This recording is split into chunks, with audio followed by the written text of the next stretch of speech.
Fiestas just yet. There's still one more championship to settle, and it's a nail-biter. The season finale for the BRSCC Fiesta Championship is up next. It's 3 for the title, as there's only a margin of 7 points. Is it going to be Rob Smith as to Kellett, or possibly or Luke Pinder? Let's find out. Over to Chris in the assembly area. Welcome back to the holding area for the final race of the weekend.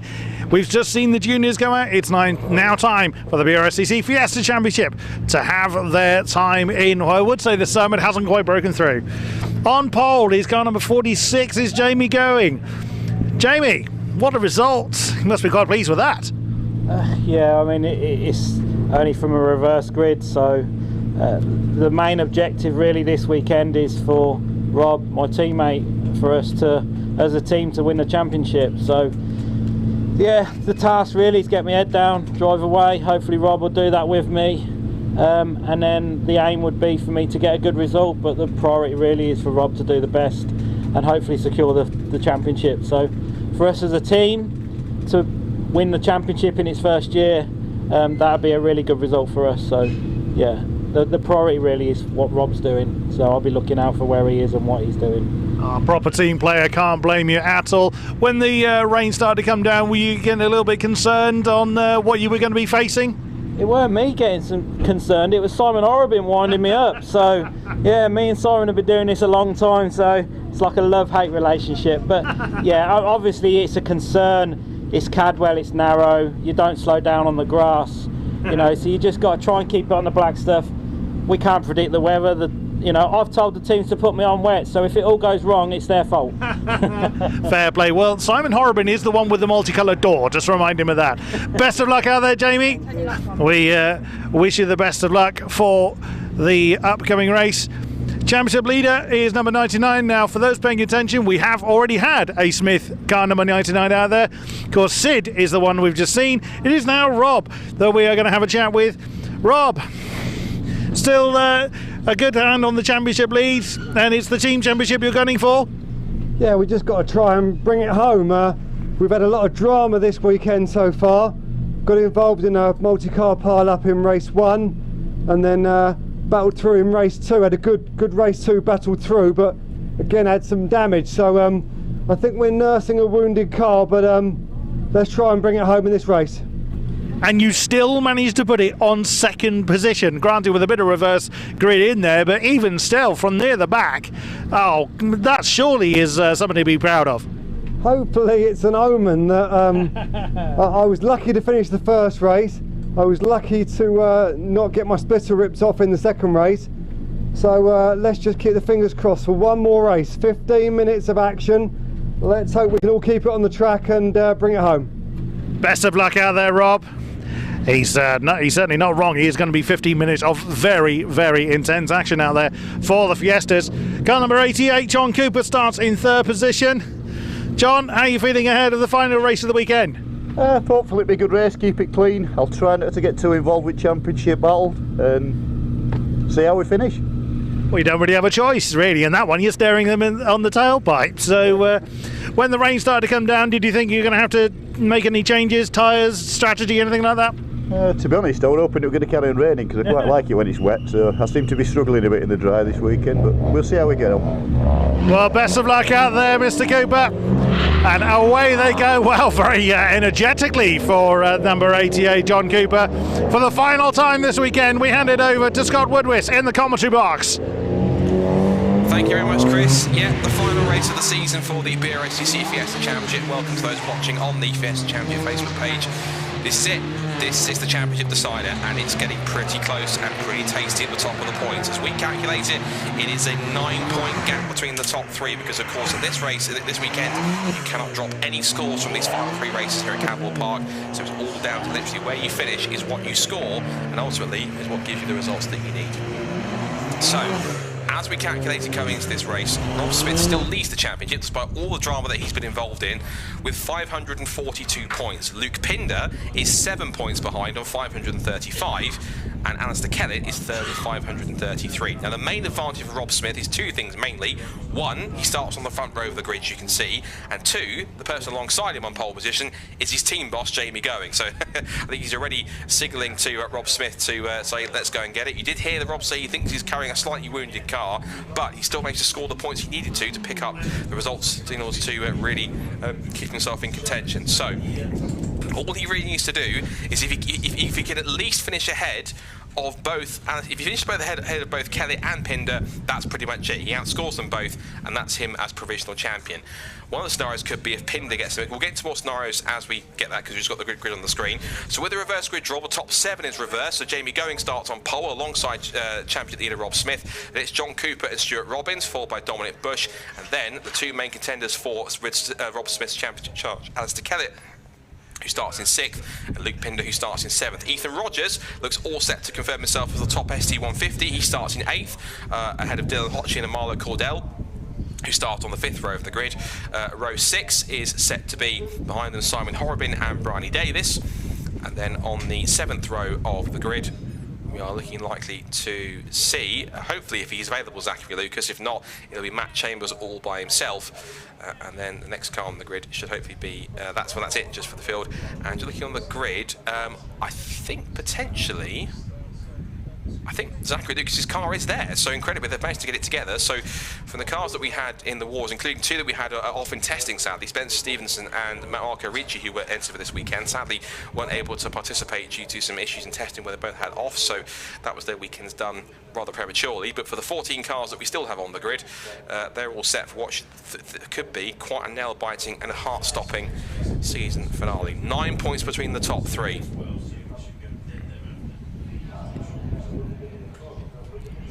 So if Smith essentially finishes ahead of both Pinder and Kellett, then that's it. That's a simple connotation.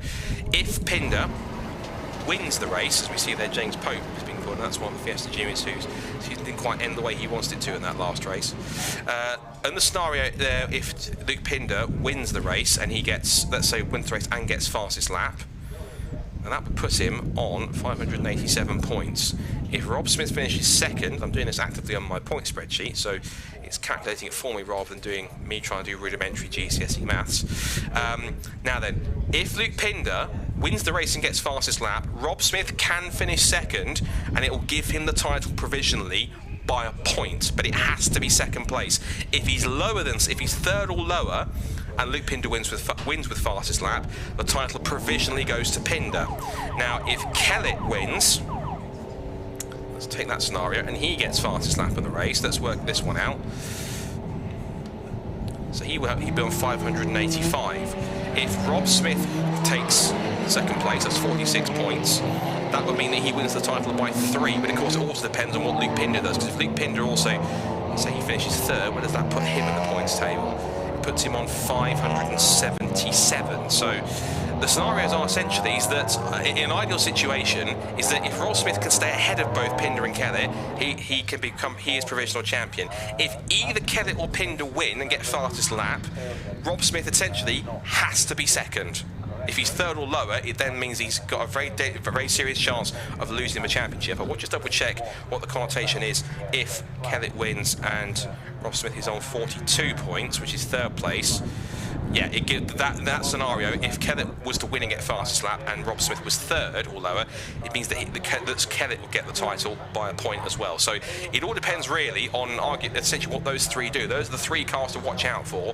Now in terms of identification, Rob Smith's car is on the front row of the grid. It's the black car with the red and green and red flashes, car number 99. As the Kellett's car is the predominantly silver and blue car, which is blue car in the field, and then the all blue car, the brighter blue car of Luke Pinder, is the one to watch out for. So there's Rob Smith. in the black car with the green and red flashes. He starts on the front row of the grid alongside his teammate Jamsport boss Jamie Going. The car just at the top of the shot is the silver and blue car. That is Alistair Kellett to watch out for. He's car 52. And then behind him, the brighter blue car, the all blue car, that is Luke Pinder. So watch out for those three cars in the field. Those are your three main championship contenders. So there is Kellett, former Fiesta champion back in 2016, back when it was a multi-class championship, like it is now with the two classes, but we had 4 different generations of Fiesta racing. We had the ST150s, what was then known as the ZTEC S Mark 7 Fiesta STs, Fiestas, rather than the current ST180s that are now the dominant class in this championship. And we also had older classes for the older Fiesta ZTECs and the Fiesta SIs, and that was a battle in itself. And there was 4 different classes in the mix, and it was very much the way in which the championship could be won was very much like the older days of in the 80s of the British Touring Car Championship, where if you scored enough points in your class, you could become not only class champion but overall champion as well. So that was always an interesting situation to work out when you had some classes which had a number of cars, but if you could consistently win your class, even with if it was a slower car, despite having the fast outright cars in terms of it being the ST150, you should win the race overall. But if you didn't win your class enough times, then you'd lose out to a car that might be slower, but was beating its opposition more often. So that's the more simpler situation. It's simply just one points table, and where everyone scores the points depending on where they finish rather than their class. And so Ethan Rogers is essentially, once he doesn't score maximum points for a class, when he scores points for wherever he finishes. And so he is essentially Ethan Rogers or anyone else who is the top ST150 becomes that by being the highest placed driver in an ST150 in the points table. Got it? Following? No? Good. Anyway. But as we move on to the final race of the season,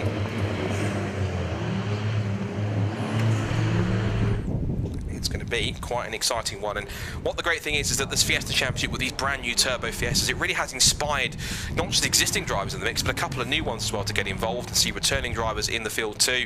And I know there are people who are building some cars and some car drivers that couldn't get out for the final races. I know that the Kellett Motorsport team had a driver, I think his name's Barry John McHenry, who has a rather nice sort of two-tone grey and silver car that's ready to come out for play for next year, fingers crossed.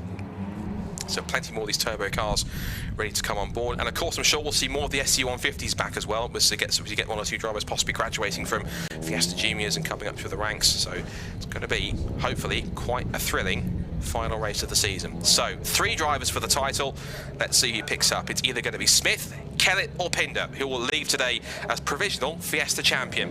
5-second board, the final BRSCC Fiesta Championship race of 2021, with 3 drivers and a title on the line to battle for. Lights up for the final time, lights out with Fiesta race for the final time in 2021. Decent start for the front row. Cooper gets a better jump for the second row. He's side by side with Jamie Going, and puts him onto the grass. And look at Kellett. Oh, they're side by side. They're contact. They're 3 wide down towards turn 1. They make contact. Going moves across to try to defend for Kellett. Kellett goes round the outside, and Pinder gets through as well. Drama from the start. Oh, and Alistair Kellett's off the road. One of the championship contenders. He's out of the race up against the barriers. Kellett is out of the race, and that's his championship over. Drama at the first corner. Alistair Kellett has to get out the passenger door because he's got no space to get through. Alistair Kellett, and no surprise, gets out, slams the door. He is absolutely livid. He cannot believe his championship has ended on the first lap. Well, out of all of it, and off the road, Ethan Rogers off the road into the barriers. Heavy hit into the tyres. That's going to have to be not a safety car, at least a red flag. Goodness me. So Dominic Bush is now into the lead. It's now Luke Pinder in second place. Stuart Robbins is now third.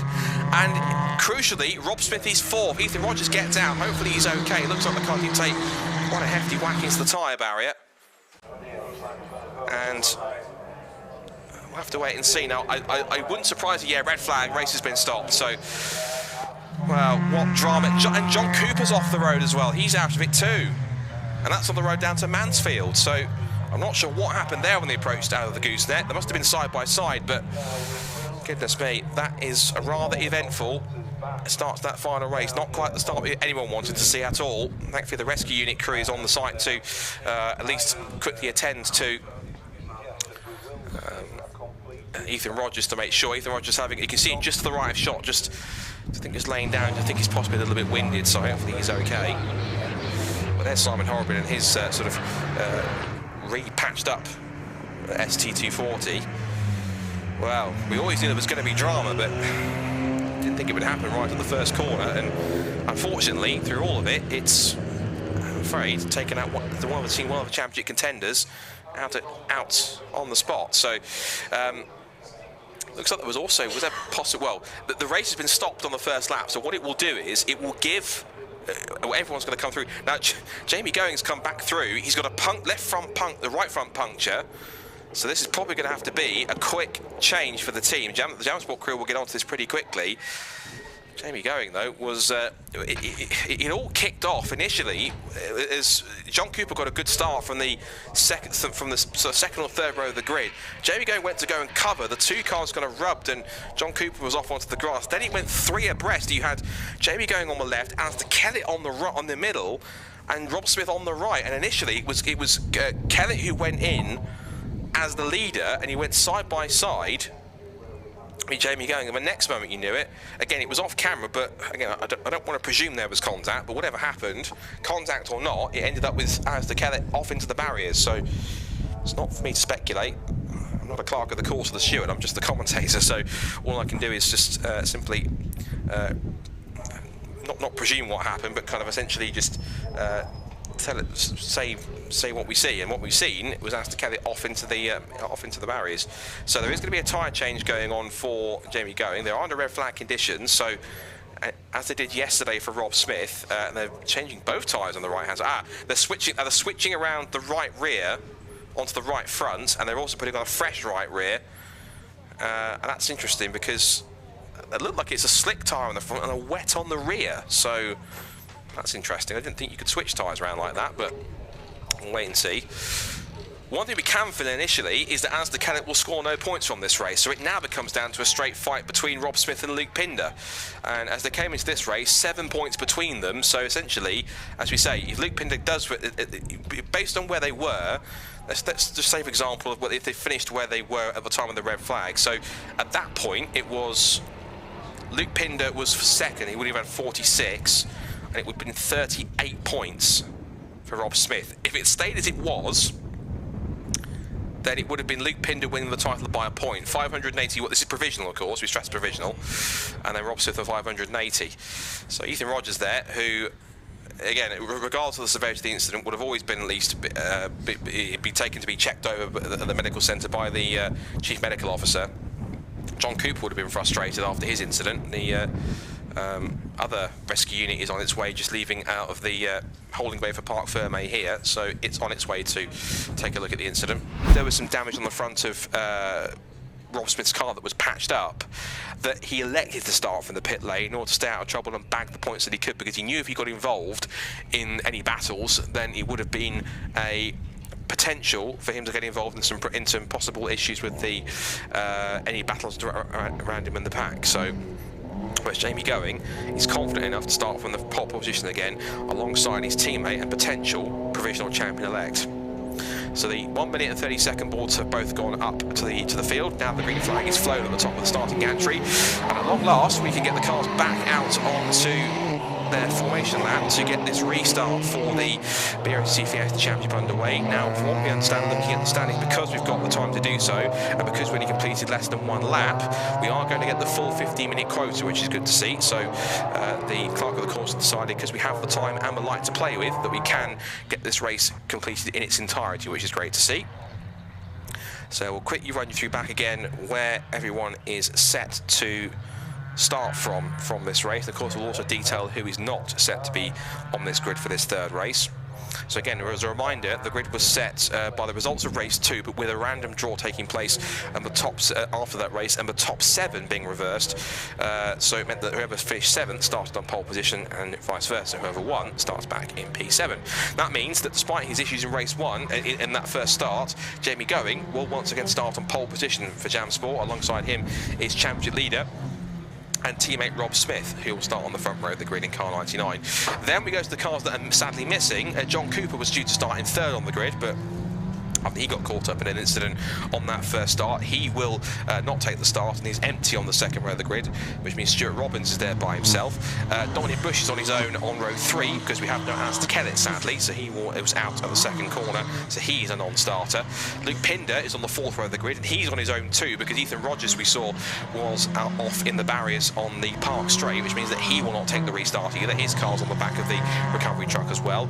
We then come to the first full row that we have since the front row, which is row 5, which is Dylan Hodgkin starting in what was effectively 9th position on the grid. Alongside him is Marlo Cordell. Then there's Bryony Davis, Simon Horrobin in his patched up Fiesta with multiple colours of doors and boot lids and what have you. He starts in 11th on the grid. Alongside him is Bryony Davis. And then Zachary Lucas, despite his off in the second race, has got his car fixed and repaired to get back out to start 13th on the grid. And he should have had alongside him Matt Chambers, but I think whatever problem he had in race 2 has prevented him from taking the start as well.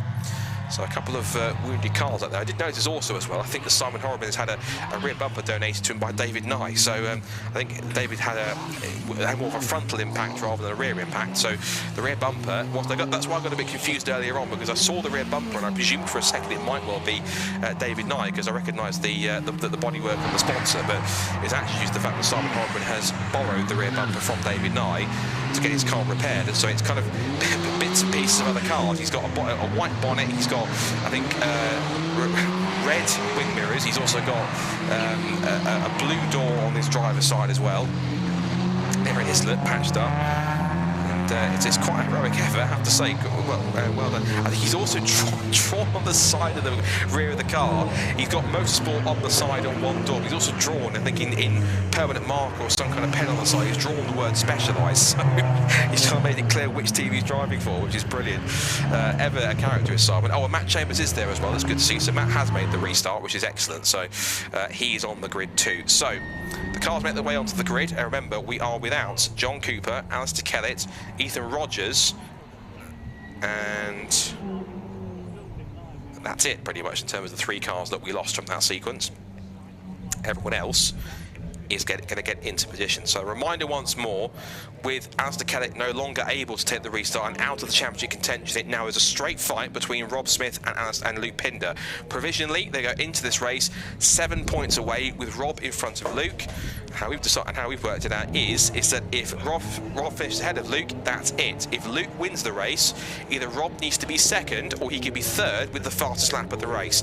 Either way, it's going to be a straight fight. Rob or Luke, who wins? 5-second board is up.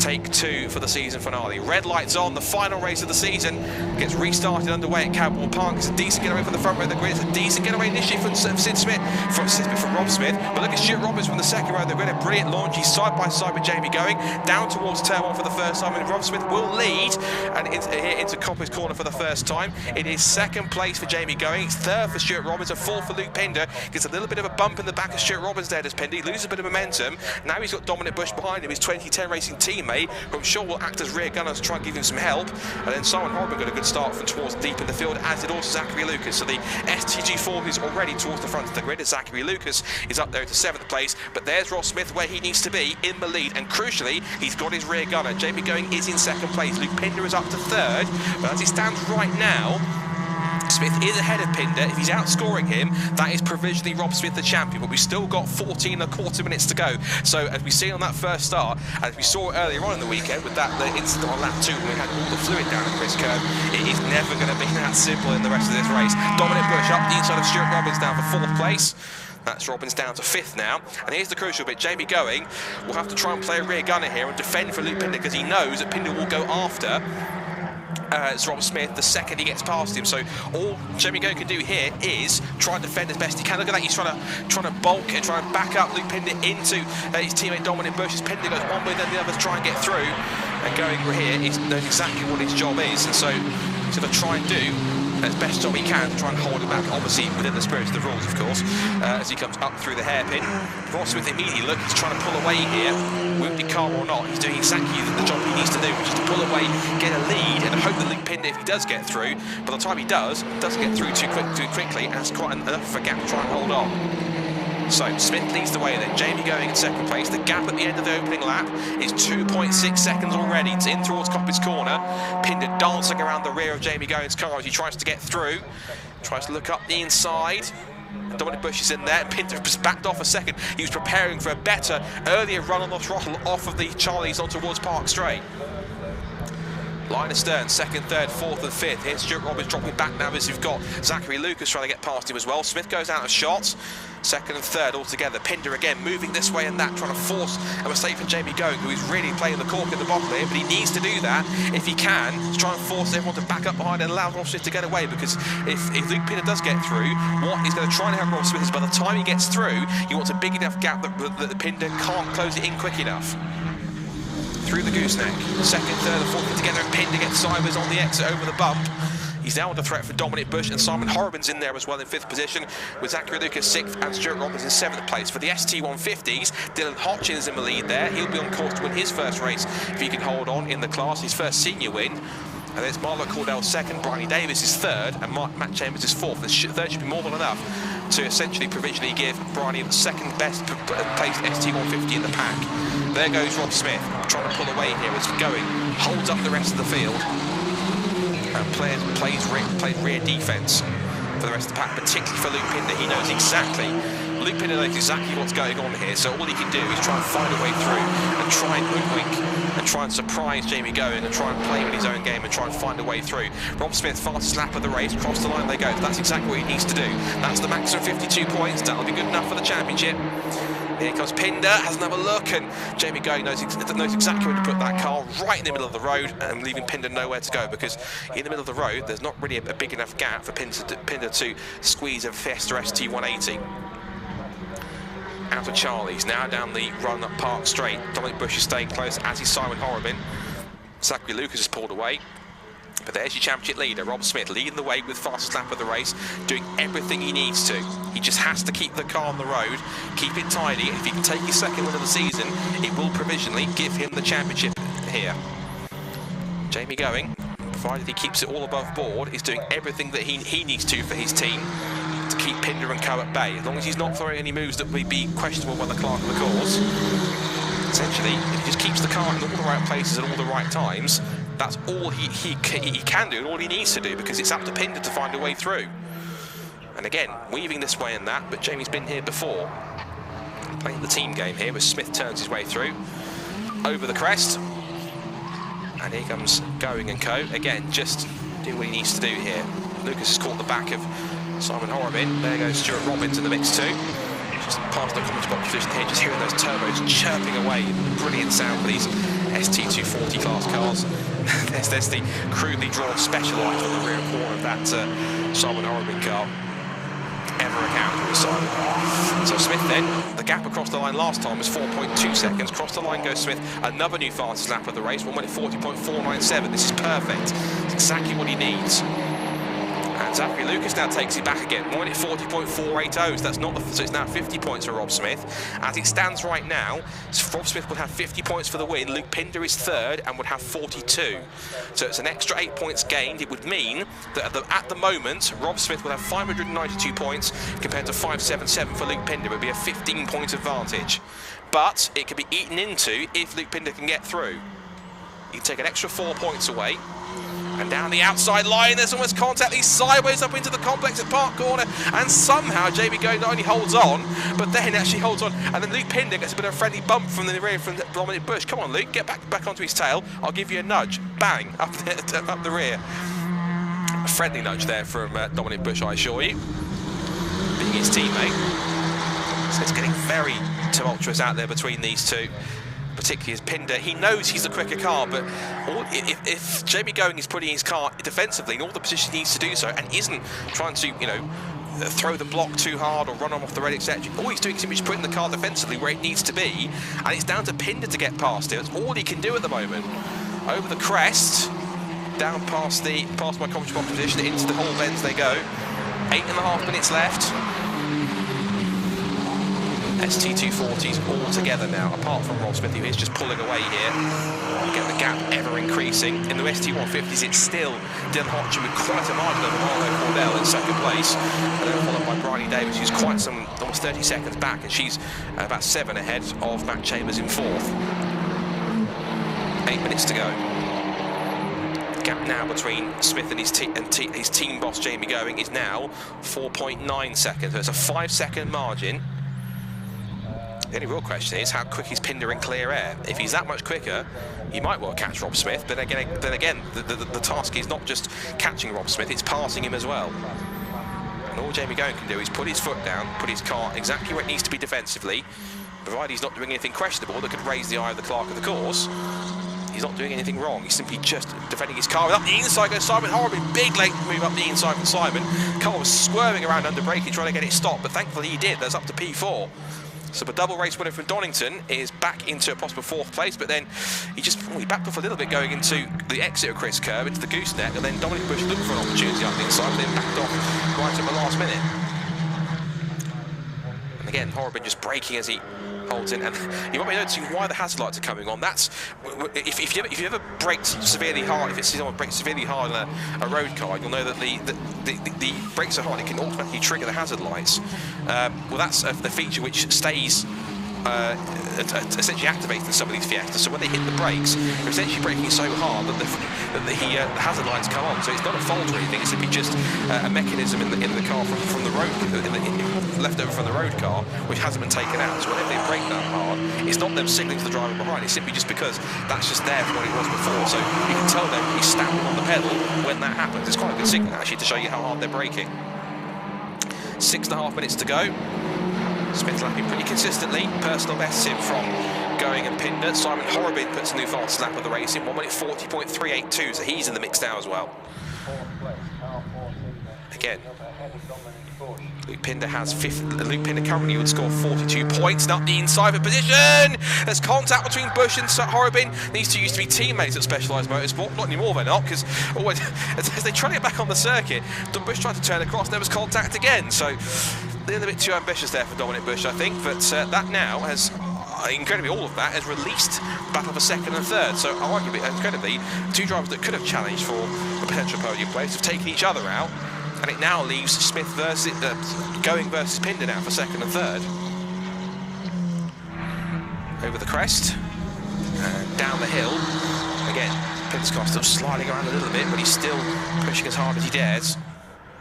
There is Rob Smith, and that gap it still looks about 4 or 5 seconds, but again, what's helping Smith is the fact that Going is, again, playing defence to help back Luke Pinder up into the cars behind him. So again, he sort of has a little bit of a trick here. He kind of almost hesitates a little bit through the second part of the mountains. He goes over the crest, and that just forces Pinder just to kind of get checked up into him, and that really more frustrating for Luke. At the same time, it's not causing Luke to go off the road, it's not causing him to have any damage or make any contact. So again, whether some people would question the ethics of it or not, it's not anything illegal, it's not anything against the rules, it's simply just defensive driving.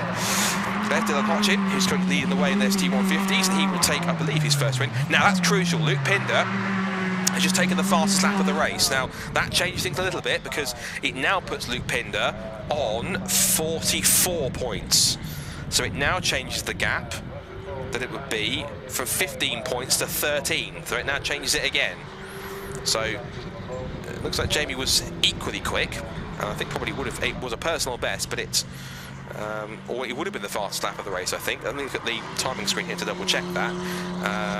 Yes, it would have been. So Jamie Going did set momentarily the fastest lap of the race, but then quickly Pinder snatched it back again, 1 minute 40.290. So still 4 minutes to go now to decide the fate of the championship. And I think truthfully at this point, even if Pinder did get through, I think the defensive job that Jamie Going's done has been more than enough to hold on to the position. Out of the left-hander at Mansfield, just changed for 4th actually, because Stuart Robbins has, I think he's repassed Zachary Lucas, or he's just kept him at bay for all this time. I think he's repassed him, so there's been a change there between the cars battling over 4th. There they go.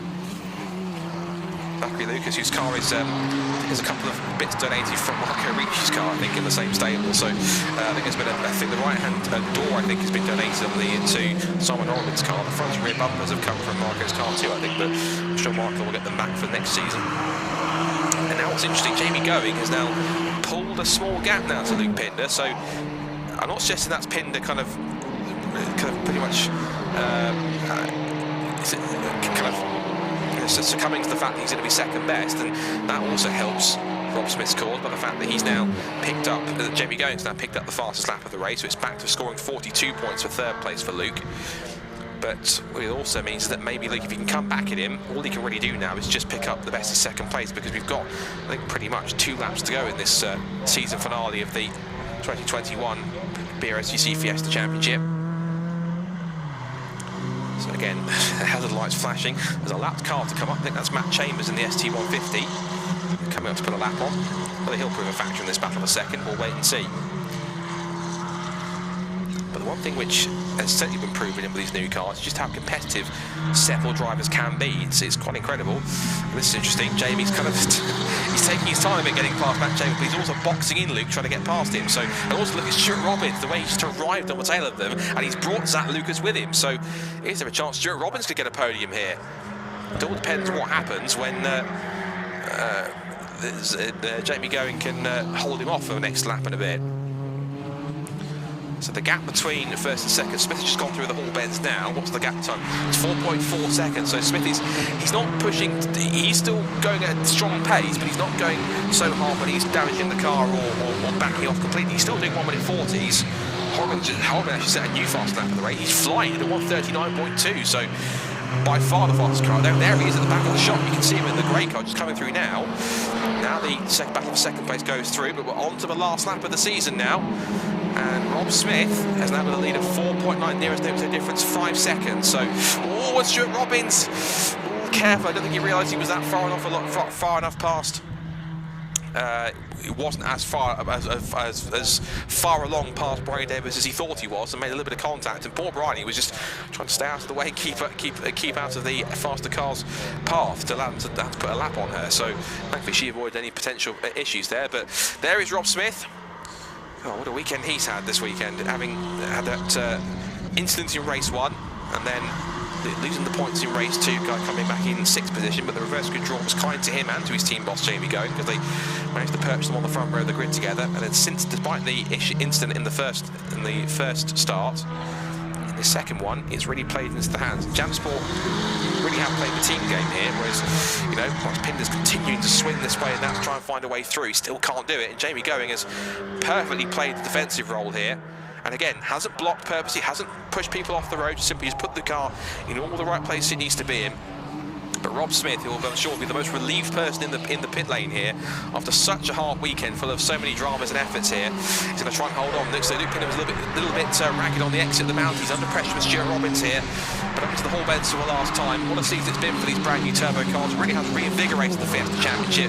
But out on the final couple of the corners, he's been a former British GT champion. Now he can add a tin top title to his accreditations, because up towards the checkered flag, Rob Smith comes out of the final corner, takes his second win of the season, and provisionally becomes the 2021 BRSCC Fiesta champion for the season. Congratulations provisionally to Rob. Second place goes to Jamie Going. It's a Jamsport 1-2. And Luke Pinder picks up third place with Stuart Robbins in fourth, Zach Lucas fifth, Simon Horribin sixth, and the fastest lap of the race. Then it's seventh for Dominic Bush, eighth for Dylan Hotchin, who will come through and pick up the ST150 win. Hasn't come through just yet. I think he is just coming out of the... hasn't come along just yet, but... across the line's gone Matt Chambers and Bryony Davis, but now we wait for Dylan, who has come across the line any second now, and he takes his first senior victory in the class in ST150. So well done to Dylan. Marlowe picks up second place ahead of Bryony Davis and Matt Chambers. Well, you wanted drama. That certainly gave it a dramatic end to what's been quite an energetic and entertaining season for the Fiestas, and I know that a lot of people have agreed that the ST240 class really has reinvigorated the championship. I know there's going to be plenty of interest for next year for more of these turbo cars to appear on the grid. But I think the most relieved and happiest man at the moment right now is the ever-smiley Rob Smith, who I know has worked hard, and it might have only taken 2 wins, but it's the consistent scores that he's taken across the year to provisionally give him the 2021 Fiesta Championship title. And and I'm sure he's an ever-popular man, is Rob, in the paddock, and there'll be a lot of people who are very happy at that, particularly, of course, Jam Sport, who will be very pleased to take another title, because they're quite getting good at this with the Fiestas. And they've had junior titles before, and they had the senior title before with Harry Gooding a while back as well in class, but a victory for them, and incredible stuff in the mix. So the final results of the Fiesta Championship for their last race. Rob Smith provisionally takes the title with victory ahead of Jamie Going, who played an incredible defensive effort to hold on to second. Luke Pinder was third and has to miss out and get a runner-up spot in the championship. Stuart Robbins an excellent fourth. Zachary Lucas fifth. Simon Horrobin recovers to sixth ahead of Dominic Bush. Dylan Hodgkin is top SC150 from Marlo Cordell and Bryony Davis, then Matt Chambers, and then Ethan Rogers sadly retired on that opening start, as did Alistair Kelly, whose championship chances ended, and also did John Cooper. And that, ladies and gentlemen, is it. These the final race done and dusted for our incredible Cadwell Park weekend. Thank you ever so much to everyone who's been watching over the weekend and commenting over the weekend. Thank you to everyone at Caterham Motorsport and all of their championships and all their contenders, and congratulations to all of their provisional champions, as also to the provisional champions of the other three champions in attendance, the Nankang Dyer City Car Cup and their provisional champion Nick Grindrod, to Trenton Brickley, who is provisional Fiesta Junior champion, and as you've just seen, Rob Smith, who is provisional BRSCC Fiesta champion. There is still one more live stream to come, and it is the big one. Next weekend, do sure to join in, because the 50th Formula Ford Festival is only 7 days away, and actually by this time next week we'll know who has won the 50th Formula Ford Festival. It's Formula Fords, of course, with almost 100, practically 100 of them on the entry list. It's going to be one of the best weekends in the Club Motorsport calendar. Either if you can make it, get your tickets on the Brands Hatch website, or if you can't make it, get on the live stream and support your drivers. It's going to be an amazing day of racing, which will also see provisional champions crowned in the Mazda MX-5 Championship, MX-5 Clubman Championship on the Saturday, and MX-5 Super Cup, as well as action from the Amok GT, GT4s and Intermarks. So, for the last time, from myself, Scott Woodwist, from all of us here at Digitex TV and at Cadwell Park and everyone at BRSCC, thank you so much for watching. Thanks also to our sponsors, Run Your Fleet, for the supply of their safety car and their support. And we will see you next weekend, next weekend for the big one, the 50th Formula Ford Festival. You do not want to miss it. It's going to be an absolute cracker, a festival for the ages. But from Cadwell Park, take care, stay safe, and we'll see you next week for the big one, the festival. Bye for now.